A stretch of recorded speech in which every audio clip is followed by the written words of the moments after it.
Okay guys, we're back with the entrance for our yard haunt. First, we'll show you guys how we came up with this archway. We took 1.5 ABS tubing. Yes. 1.5, and we used 1.5 by 2-inch couplers on the ends. 1 T, 1 Y. That way we can use 2-inch ABS poles for the two running up, give it a little bit more stabilization. We cut the bottom straight one at 6.5 feet. And then for the top arch, that one took a little bit of finessing. To do the top arch part, we started looking at the measurements and we wanted to try and make it round. So that's what started off with the Y. So we just curved the ABS. However, I decided before all that, I was going to try to heat up one of the ABS, a piece of ABS, and see how well I could get it to turn, how well I could get it to bend. And I didn't like the way that it turned out per se when I did the actual test for it.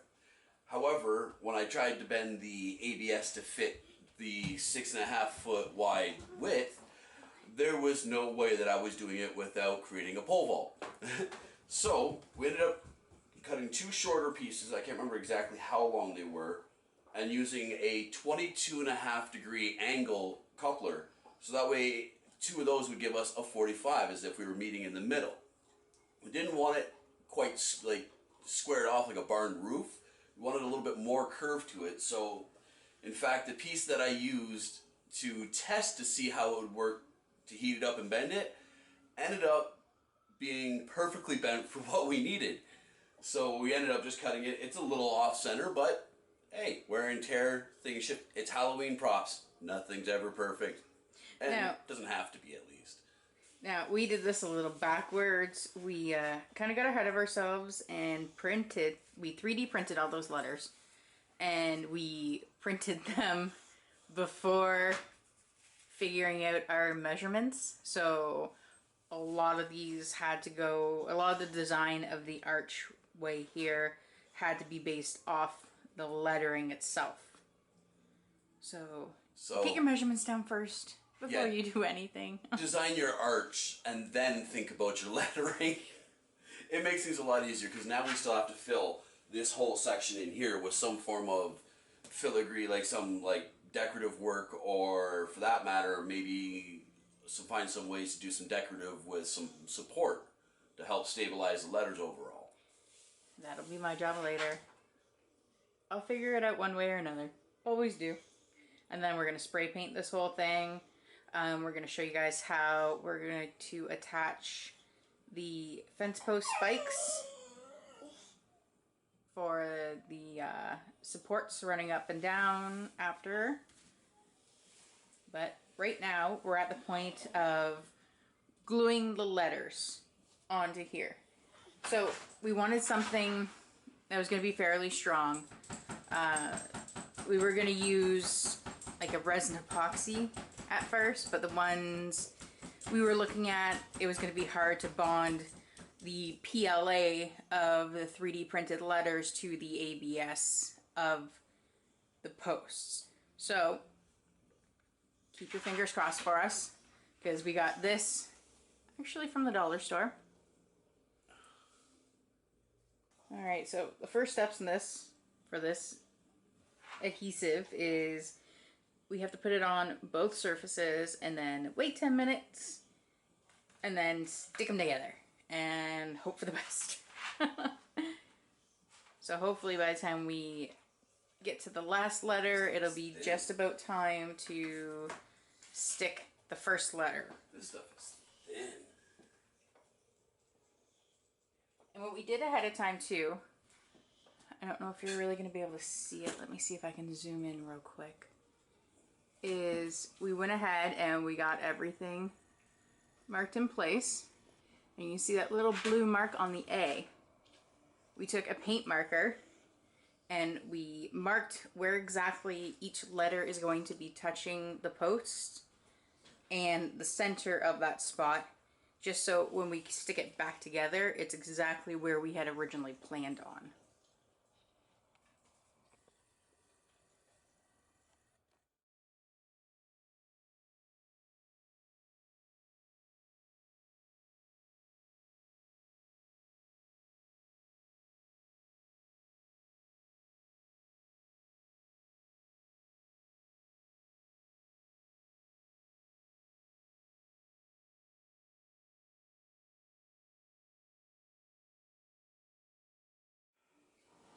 Okay, now what I've got done is I got the manor itself, just the word manor, glued down. And we're going to see how well this stuff works before we go about doing all the rest of it. And, well, we'll catch you when we get done our dry time. Alright guys, a little update on how the entrance sign's going.